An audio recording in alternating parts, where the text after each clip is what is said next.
சேலத்தில் இருசக்கர வாகனத்தின் மீது அதிவேகமாக வந்த கார் மோதிய விபத்தில் பெண் உயிரிழந்த நிலையில் காண்போரை பதற வைக்கும் சிசிடிவி காட்சிகள் வெளியாகியுள்ளன. அதனை பார்க்கலாம்.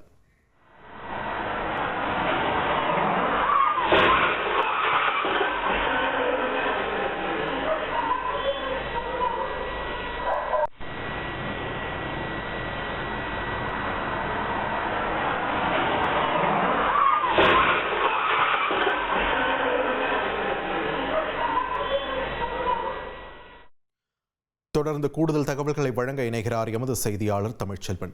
தமிழ்ச்செல்வன், வணக்கம். இந்த விபத்தானது எப்பொழுது நடைபெற்றது? இதன் முழு பின்னணி என்ன? விரிவா பதிவு பண்ணுங்க. சேலம் ரயில்வே நிலைய சாலையில் கடந்த 20ஆம் தேதி நள்ளிரவு சித்தனூர் பகுதியை சேர்ந்த முருகேசன் மற்றும் அவருடைய மனைவி கலைவாணி ஆகிய இருவரும் தங்களுடைய இருசக்கர வாகனத்தில் வீடு திரும்பிக் கொண்டிருந்த போது எதிர்ப்புறமாக அதிவேகமாக வந்த, குறிப்பாக ராங் ரூட்டில் வந்த கார் ஒன்று கணவன் மனைவி இருவர் மீது அடித்து தூக்கி வீசியதில் இருவரும் படுகாயமடைந்து சேலத்தில் உள்ள தனியார் மருத்துவமனையில் அனுமதிக்கப்பட்டு சிகிச்சை பெற்று வந்தனர். இந்த நிலையில் சிகிச்சை பலனின்றி தற்பொழுது கலைவாணி உயிரிழந்த நிலையில், மேலும் முருகேசன் தற்பொழுது உயிருக்கு ஆபத்தான நிலையில் சிகிச்சை பெற்று வருகிறார். இந்த நிலையில் அந்த காரை இயக்கி வந்தது சேலம் ரயில்வே கோட்ட செயல்பாட்டு மேலாளர் சபரீசன் என்பது தெரிய வந்திருக்கிறது. குறிப்பாக இது தொடர்பான சிசிடிவி காட்சிகள் வெளியாகி பெரும் பரபரப்பை ஏற்படுத்தியிருக்குன்னு சொல்லலாம். குறிப்பாக சேலம் ரயில்வே கோட்ட செயல்பாட்டு மேலாளர் சபரீசன் மது போதையில் காரை இயக்கி வந்ததாக தகவல் வெளியாகி உள்ளது.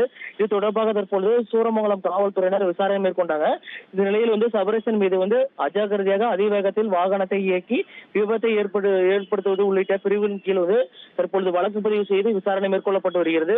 இந்த நிலையில் அதிவேகமாக காரை இயக்கி இருசக்கர வாகனத்தில் வந்த தம்பதியினர் மீது மோதும் காட்சிகள் தற்பொழுது வெளியாகி பெரும் பரபரப்பை ஏற்படுத்தியுள்ளது. நன்றி தமிழ்ச்செல்வன், உங்கள் விரிவான தகவல்களுக்கு. இனி செல்லும் இடமெல்லாம் செய்தி. தந்தி டிவியின் வாட்ஸ்அப் சேனலை ஃபாலோ பண்ணினா செல்லருக்கும் இடமெல்லாம் செய்தி. இதோ QR கோட் இப்பவே ஸ்கேன் பண்ணுங்க, ஃபாலோ பண்ணுங்க.